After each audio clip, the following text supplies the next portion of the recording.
இன்றைய தியானம். குரு. அண்ணலே, நீ அருள் குருவாக வந்து என் உள்ளமாகிய கல்லை பிசைந்து தெய்வக்கனியாக மாற்றி அமைக்க வல்லவன். என் உடல், பொருள், ஆவி எல்லாம் உனக்கே உரியன ஆகுக. எருவை செடியானது தன்மயம் ஆக்குவது போன்று குரு சிஷ்யனை தன்மயம் ஆக்குகிறார்.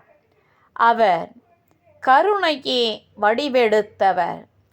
கைமாறு கருதாத பேர் இயல்பை அவரிடம் காணலாம். மனிதனை தெய்வமாக மாற்றி அமைப்பவரை தெய்வமாகக் கருதாது வேறு எங்ஙனம் கருதுவது?